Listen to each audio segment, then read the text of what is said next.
Hello class. This is a demonstration video. It's not for an assignment. It's to demonstrate cast shadows and how to paint them.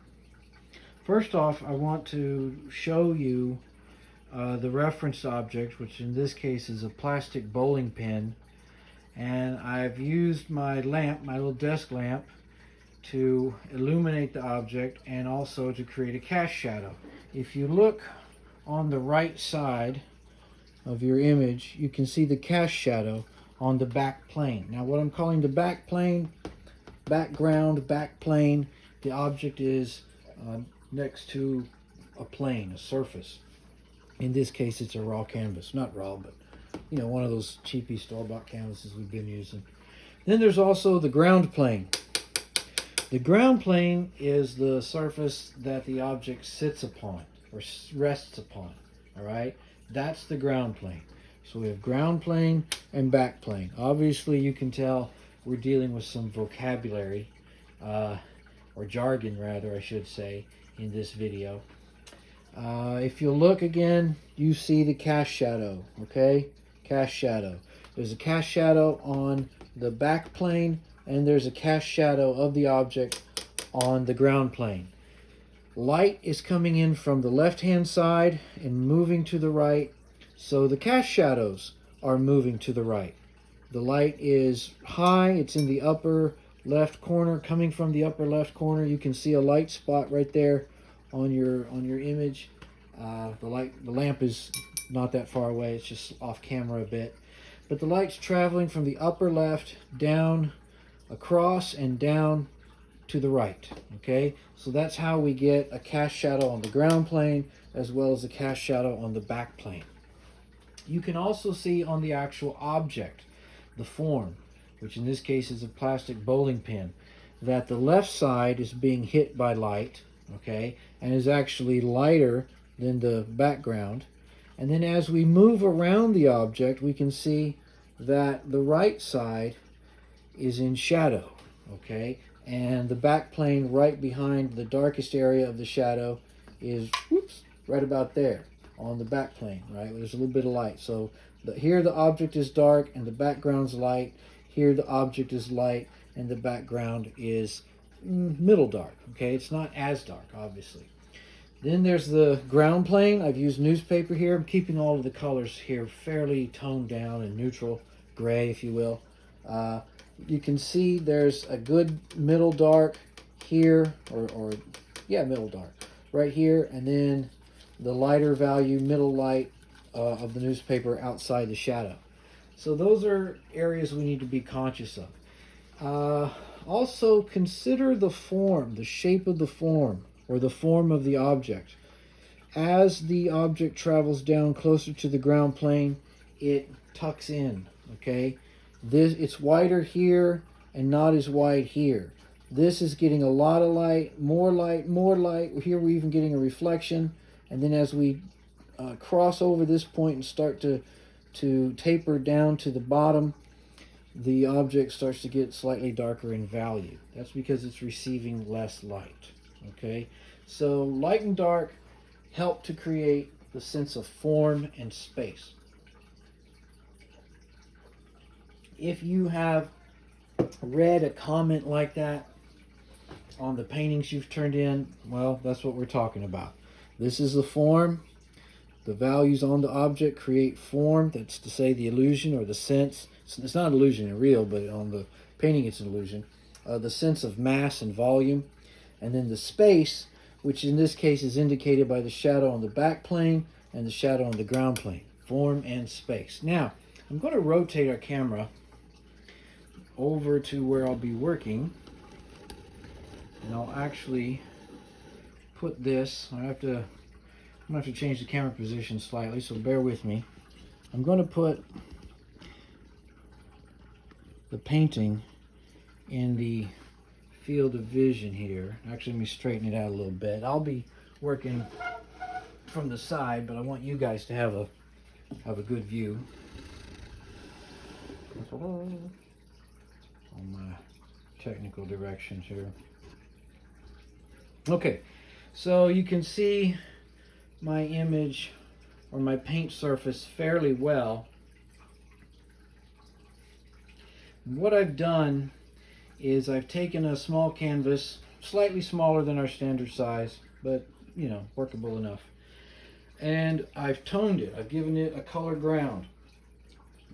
I used burnt sienna and the solvent, the odorless mineral spirits, and I just made a wash, a thin coat of color to tone the canvas. This allows me a middle value to push against and to build up lights on. Okay, that's the purpose for doing this. So in a value study, that's a worthwhile thing to do. Then I've taken a mixed black, a middle black, and I've sketched out the object, and I've even started to sketch out the edge of the cast shadow on the back plane. And notice this line right here. This is actually the line where the back plane hits the ground plane. That's a good thing to know. I need to know where that is. Now let's develop this a little further. What I'm going to do, get myself in a position here where I can see the object and also see my surface that I'm painting on. Get my brushes out here. I need to get my oil. I wasn't probably prepared. Mr. Lyles, get prepared. So I'm getting my oil now. I have a little box and my little jar of oil. There we go. There's my oil in the baby food jar. Okay, so blocking things in. Trying to develop the cast shadows. It works just like we've been doing, okay? Some of you have asked me about cast shadows. It's come up a few times in conversations about your paintings. By the way, if you haven't turned in your first painting assignment yet, please do so, okay? I want to make sure we stay on track. I can negotiate up to a point about deadlines, but the more we can all stay at the same pace, the better. Okay, so I'm mixing up a middle gray. And actually I'm going to go slightly darker than that. Not much though. So I'm mixing up a middle gray. Can you see that? Yeah. And I'm going to block out my shadows.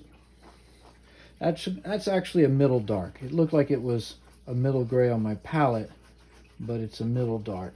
You can see I've already blocked out a dark shadow.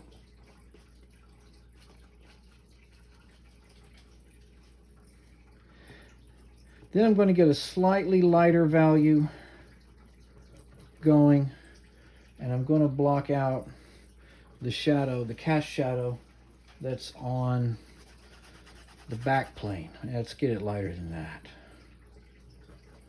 Remember, warm and cool is something we need to consider. Those are options. Developing grays that are warm, developing grays that are cool. I'm going to get into that momentarily. At the moment, I'm working mostly with middle grays, both light and dark. There, that's better. I just want to block in this shadow.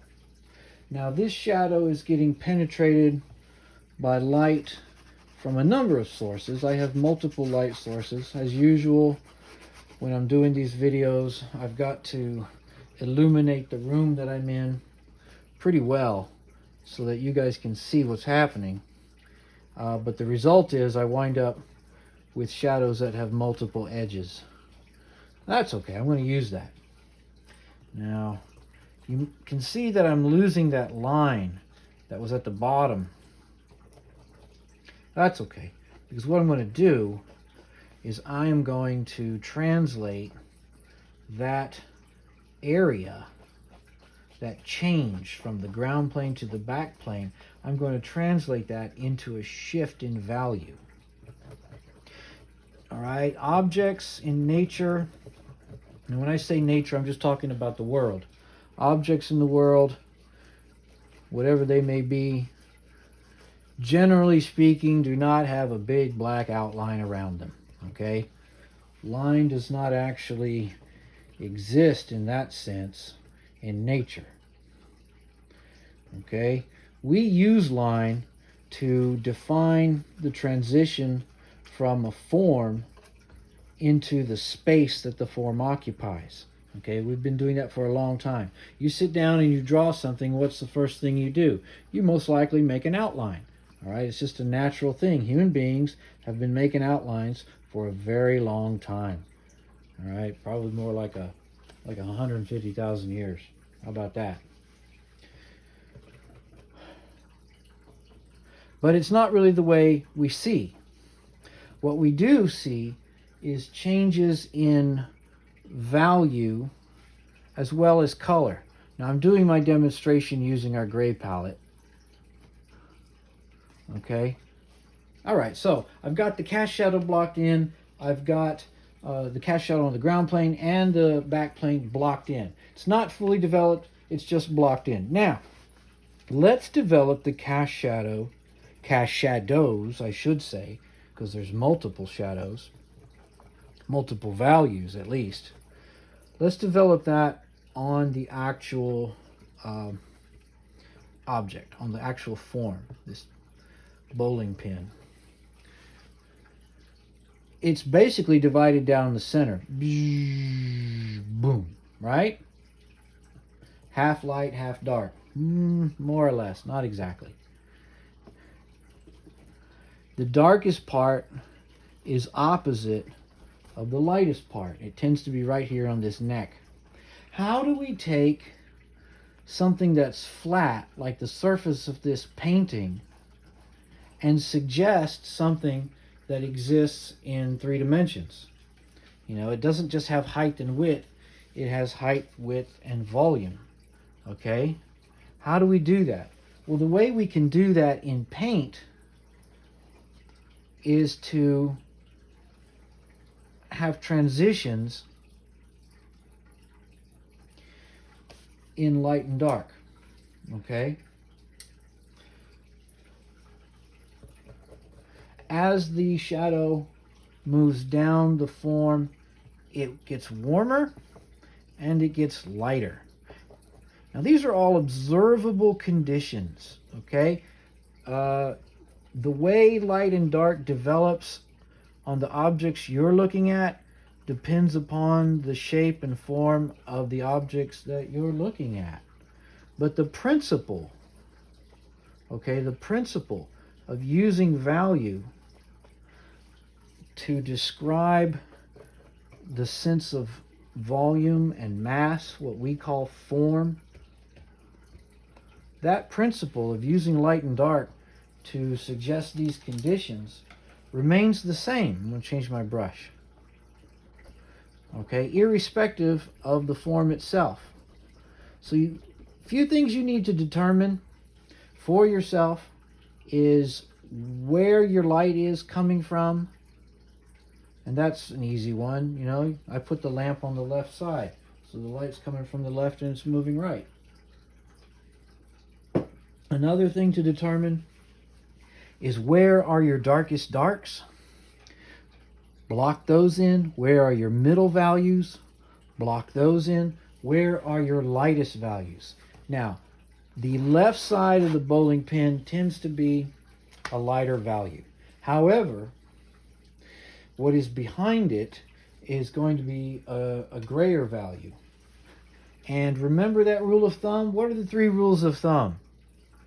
Come on, you know them. Lean to fat, that's right. Lean means more turpentine, less oil. Fat means less turpentine, more oil. Lean to fat. What's the other one? Thin to thick. No, that's not a rule of thumb. Be quiet. What's a rule of thumb? Dark to light. Absolutely correct. Dark to light. I knew one of you would get it. Dark to light. We lay in our darks first and we move to the light. Move to the light. Okay? Identify where your darkest darks are. Put them in. Identify the middle values. This is not cooperating. Lay them in. Move to your lightest lights. So I'm basically going to wait until I've got all my darks and middles blocked in before I start dealing with my lightest lights. That is a really good rule of thumb to remember, and there's a technical reason why. It is easier, and some of you have already discovered this, it is easier to move a value from dark to light. It's easier to lay light paint on top of dark paint than it is to go the other way around. Well, I had my darks working real well, then I jumped into some lights, and all of a sudden my darks just weren't as dark as I wanted them to be, and I tried working with them, and they just could never get quite as dark as I thought they should be. That's because you moved into the light too fast. You didn't have your darks fully developed, then you tried to jump in, and basically what happened was you probably got too detailed too soon. Be patient. Patience is a virtue. Be patient. Work the process. Dark, middle, light. Now, I'm going to come up here. You can see, look at that. You can see how the shadow begins to take shape. Now, one of the reasons, and I said this earlier, but I'm going to reiterate it. One of the reasons I put in this burnt sienna color ground was so that I wouldn't have to struggle to bury the light of the primer coat. That primer coat is that horrible deadpan white, right? Just glow in the dark white. All right. If I go ahead and lay down a middle value tone, and I used a warm tone, if I go ahead and do that, then I'm not struggling. The paint's not fighting with me. It's actually cooperating. It's working with me.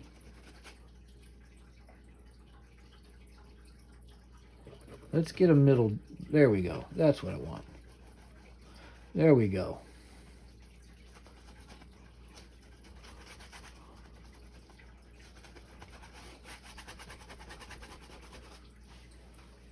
Now I'm going to put a light value on the ground plane. Watch this. Let's get a lighter value than that. There we go. Let's get that thinner. So thin to thick, or that is to say lean to fat, light to dark. And what's the third rule of thumb? It's a really, really important rule of thumb. Come on, you know it. General to specific, correct. We move from the general to the specific. I don't try to make a thoroughly detailed painting, okay, in the first 10 minutes. We use the process. We build it up as we go. All right, that's really, really, really important. Why? Because it works. That's why. Do the things that work. Let go of the habits that don't work. Look at that. Look at that. It's coming together. And I've hardly done anything. Okay, now I want to move into the pin. I want to move into the object. I've got the dark against the light. I've got this gray cast shadow. I've got the gray, kind of motley gray. Let's lighten up the left edge a little bit. Look at that soft edge, okay, as opposed to the hard edge. Sometimes soft, sometimes light, I should say, has a soft edge. Sometimes light or shadow has a very hard edge. Okay, now let's get into the actual object. I'm going to use a different brush. This brush is too saturated with all those grays. I want to make a high key value gray. I still want it to be gray, but I want a high key value. I've got some over here on my palette that I think will work. This was my grayscale palette. Still had some wet paint on it, so I'm making use. And I'm going to block in the light areas. Not light enough, Lyles. I'm going to block in the light areas on this bowling pin. There we go. I'm picking up some of my black outline.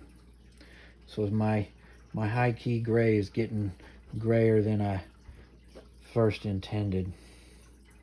Alas. That's okay. I can work with that. I can make it happen. Also, I want to warm this up a little bit. So let's get some burnt umber happening.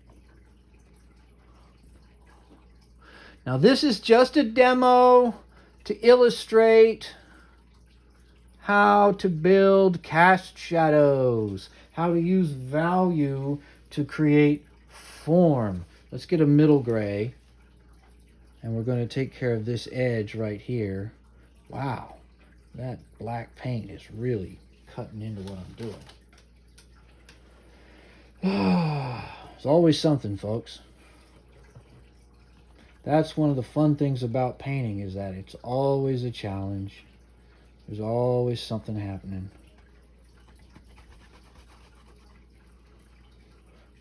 It is Sunday evening as I'm doing this demonstration. The sun has gone down. One of my kids is playing video games in the background and being louder than I'm comfortable with her being. I've still got grading to catch up on tomorrow morning. I've got a graduate drawing class I have to grade drawings for. And I want to kick out some more demo videos. So my to-do list is pretty big. Really, Lyles, you're going to complain? You're going to make a video for us and spend half the time complaining? Yeah, I am. How about that? My point was, it's always something, okay? There's always something. There's always something that's going to get in between you and the paint. It's always going to be that way. Painting majors, pay attention. It's always going to be a struggle. There's always going to be things you didn't intend pop up. There's always going to be something you didn't quite anticipate or think about. And woo, there it is. What are you going to do about it? Okay? Get used to it. It's part of life. That's the way it is. You want to put the paint on the canvas, you put the paint on the canvas. Make up your mind to do it, and do it. Because there's always going to be something else eating away at your time, or your energy, or your money, or whatever. And those of you who have already picked a major, whether it's art or not, whatever it may be, you know this already. You know this. Some of you have responsibilities far beyond, the confines of the classroom. You know this already. I'm not telling you anything you didn't already know. How does that apply to paint? You want to make a painting, you make the painting. Don't let the obstacles stop you. The obstacles are just a way to make you stronger. That's all they are. It's a challenge to build you up. Because if you want to do this, you can do it. Okay, so I've got my dark value on the right. I've got my light value, which is nowhere near as light as it's going to be, or needs to be. And I'm going to make a middle value right in the middle. Now, remember what we're trying to do here, folks. We're trying to use value to create the illusion of form. What is form? It's the in painting terms, it's the illusion of volume and mass and weight. And the transition in value, when we talk about value, we're talking about light and dark, the relationship between light and dark. We're not talking about moral values or economic value. No, we're talking about light and dark. And it's the transition in value that can create form or space, and space for that matter. Form and space. Space is where the object is, and form is the object. I'm going to make a secondary shadow. I've got this big heavy black outline. I'm going to lighten it up just a little. I'm going to make it a dark gray. There's a secondary shadow because I have multiple light sources on the back plane. The object is close to the back plane. How close is it? Well, the secondary shadow can give you a clue. How about that? Have I given you a clue? Golly, thanks, Baloo. Look for the bare necessities, the simple bare necessities. Forget about your worries and your strife. Now, the next thing I'm doing right here, besides singing tunes from Disney movies, you can't see this because I'm not pointing the camera at it, but down below here, okay, remember we talked about the curve of the form, okay? It lightens up again in a strange way. And we're going to talk about that. There's a little thing that painters call backlighting. Photographers know about this too. People who do film or video know about backlighting. Backlighting is when part of the object is in shadow, okay? It's in the shadow. However, light is penetrating through the shadow onto a surface, like the back plane, or in this case, the ground plane, and that light is bouncing off the ground plane back up onto the object, back up onto the form. And so you get what's called backlighting. A part of the object is in shadow, and yet the shadow is not uniform. Some of you need to do a little more careful observation when you're looking at the shadows on the objects you're painting or into the cast shadows. Sometimes those shadows are not one solid uniform value.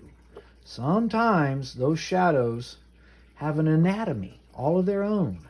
Part of the shadow is dark, part of the shadow is light. And this is bugging me, so I'm going to do something about this. Let's make the ground plane lighter. Now I'm starting to paint rather thickly. That's my tendency. Every painter has their own inherent proclivities, things that they just tend to do.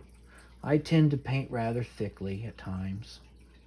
Okay, I tend to use a gestural mark.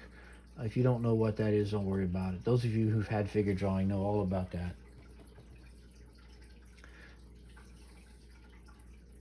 Some painters are extremely fastidious. Some painters are way more gestural than I am. Okay? It varies.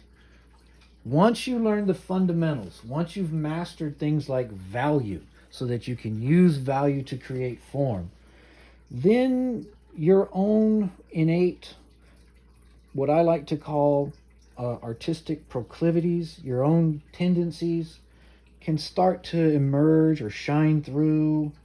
You know, some of you are already doing that. And you begin to find your own voice.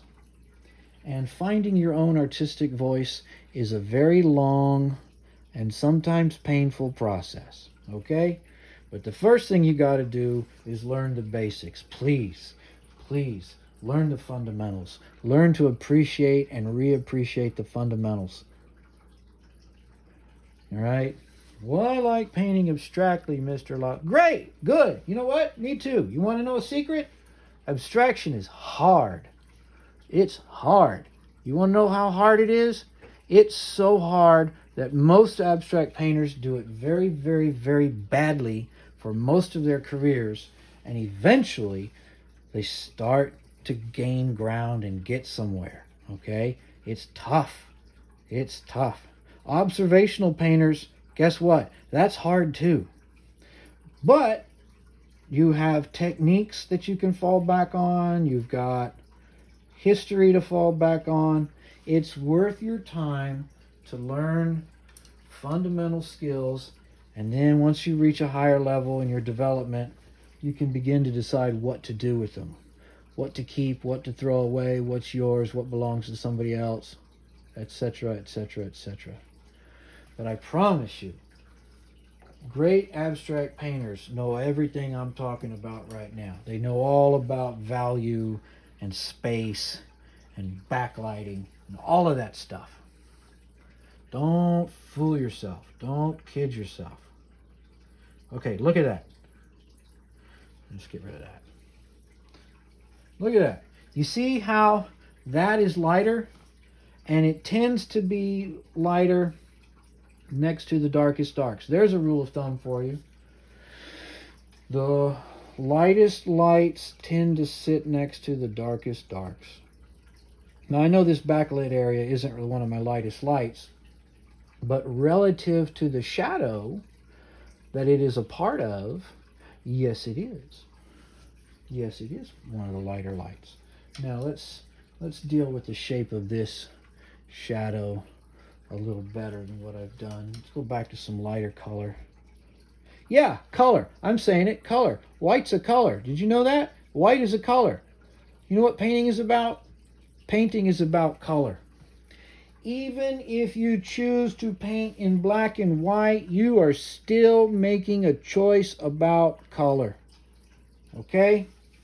Painting is about color. Now, it can also be about a lot of other things. All right, don't let me fool you. It can be about a lot of things, but it's about color. Remember, I'm using burnt umber, ultramarine blue, and titanium white. 3 colors. And some of these grays are warm, some of these grays are middle, some of these grays are very, very cool. Look at there. I'm making some progress, aren't I? Light to dark. Oh, great. Now the elote truck is passing in front of my house. Elotes, elotes, todos. Ricos, elotes. Todos para... Never mind. Okay. Anyway, see, he threw me off my game. What did I say about stuff getting in the way? Yeah, don't let the elote truck throw you off your paint. All right? Okay, so let's get back into this middle value. I want to extend it just a little bit this way. And then I'm going to actually come in and I'm going to soften this up a little bit. How do we soften it up? I'm going to take some of the paint off of my light brush and I'm going to come back in and I'm going to soften this edge. I'm not pushing the paintbrush into the paint. I'm just gently dusting the paintbrush over the paint. Okay? So that's a little softer now. That edge is a little softer. Let's bring some light into the shadow. You've got to lay down the darks first. Okay? The darks need to go in first. And then you can bring it back. Okay? You can pull them up. You can lighten them up. It is easier to get lighter on top of dark than it is to get darker on top of light.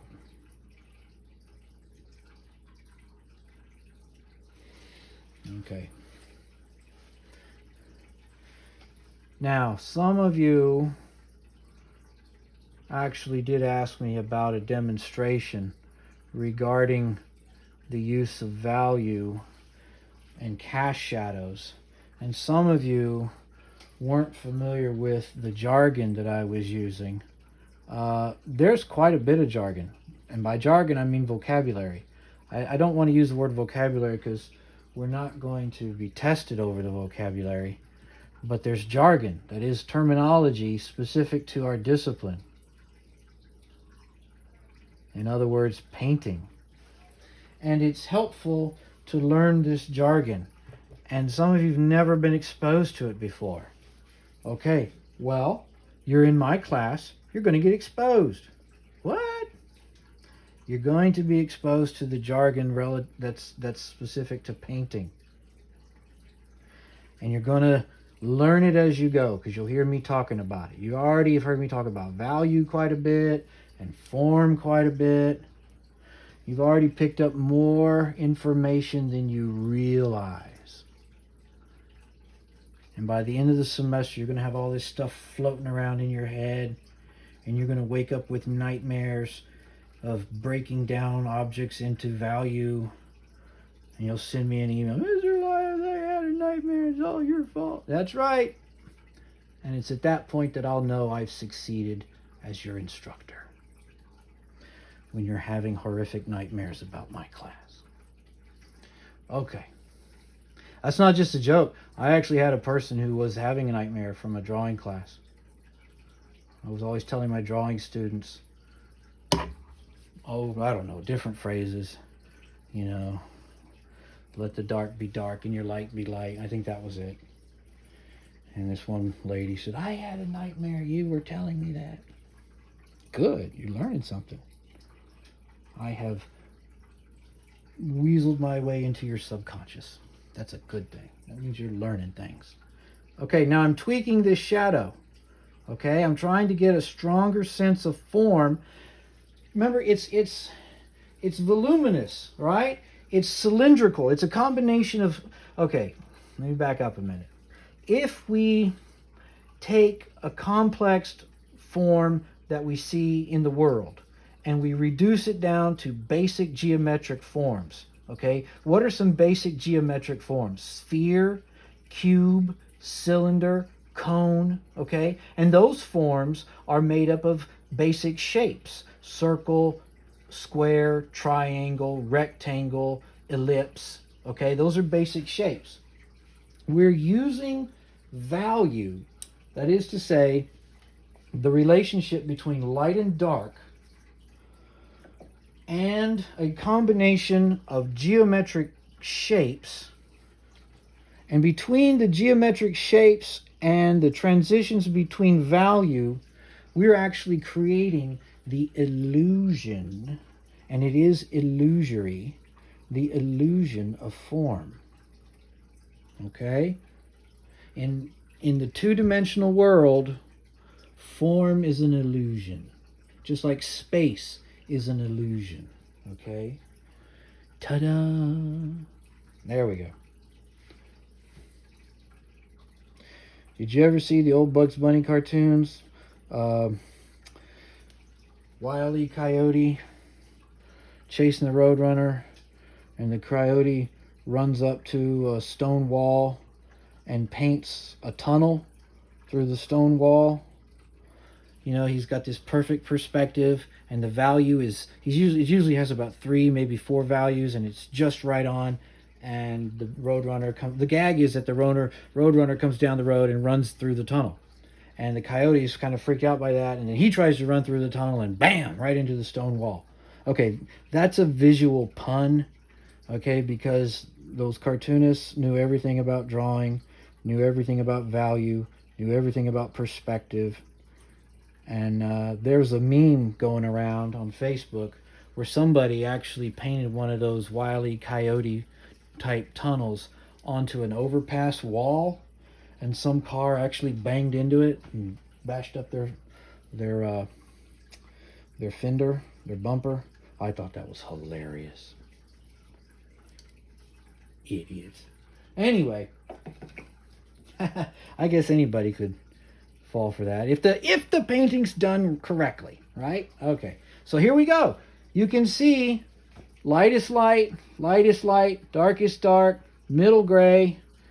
The shadow starts to, it turns, it passes, it's almost spherical, kind of conical. Okay, that's what I was getting to originally. Cone, sphere, right? Cone, sphere in the middle, cone again. Sphere at the top, cone in the neck, sphere in the middle, cone at the bottom.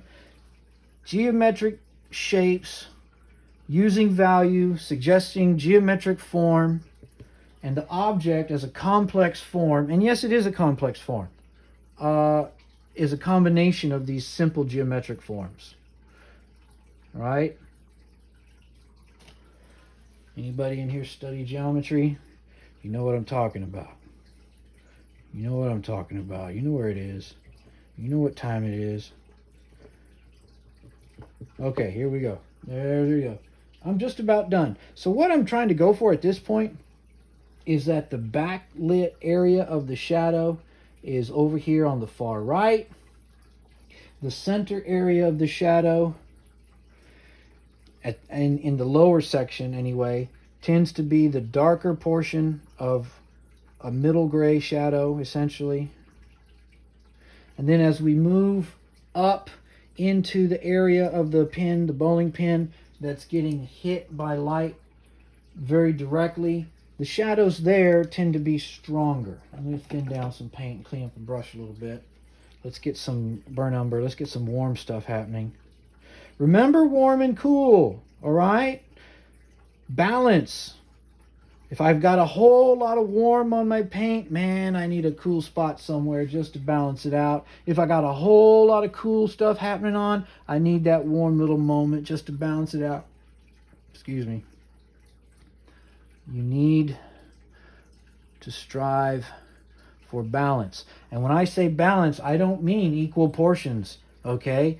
Visually speaking, visual weight, there's another term.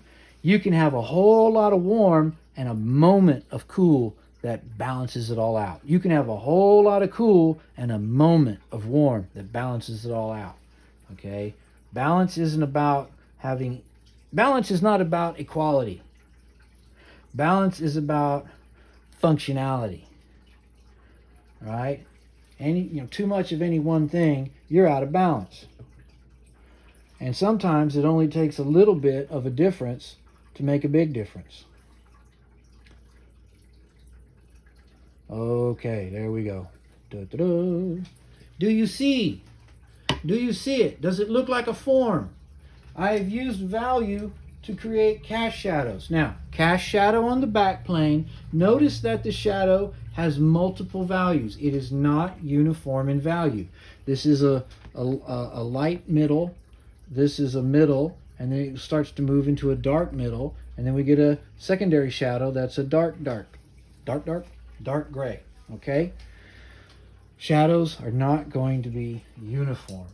Very rarely do you have a shadow that is uniform. Often, when you're painting, if you make a shadow uniform, you flatten out space. If you're not creating variations in your shadows, one, you're probably not observing very closely, not a good thing. And two, you're going to make the painting go flat. Flat is the enemy of space. We're trying to create space and form. Flat has a time and place in painting. Yes, it does. It absolutely does. Not here. Okay? We're trying to learn to use value to create form and space. Space and form through value. Light and dark, warm and cool, space and form. That's what we're doing. And a little light moment there. That doesn't look so good, but I'll do it for now. Let me change it later. Okay? So that's what I'm talking about, cast shadows. Cast shadow is a shadow cast by the object.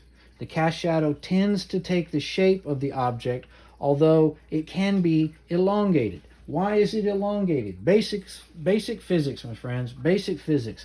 The light is moving from the upper left corner across the surface, hitting the object, moving away from the object. So that means the shadow is, right, it's elongated. It's not going to be the exact shape. Distance. How do I suggest distance? Do you see this very dark secondary shadow? See how small it is? Right? See how it more closely mimics the shape of the form? That's because the bowling pin is close to the back plane. Right? That's why it looks that way. It looks like the bowling pin is close to the back plane. Why? Because it is. How do I know? Because that secondary cast shadow is so dark and straight, or very close to that curve. This also supports this. Right? I know that this has a curve because not only is that area curved, but that area is curved. Ground plane. Ground plane is the plane that the object sits upon. Look, I got one value over here where the light's hitting the ground plane. I got another value over here where the object is obstructing light from hitting the ground plane, thus creating a cast shadow. All right? Interestingly enough, these illusionary tricks, if you will, these techniques that we gain from observation, even though we're applying them to painting, guess what? Physics! Right? The universe works in certain ways and is fairly consistent, at least on this planet. Okay, so there we go. That's our demonstration. Light and dark, form and space, through value, cast shadows. Cast shadows always create space. value transitions on the object will always create form. Always. Bye-bye.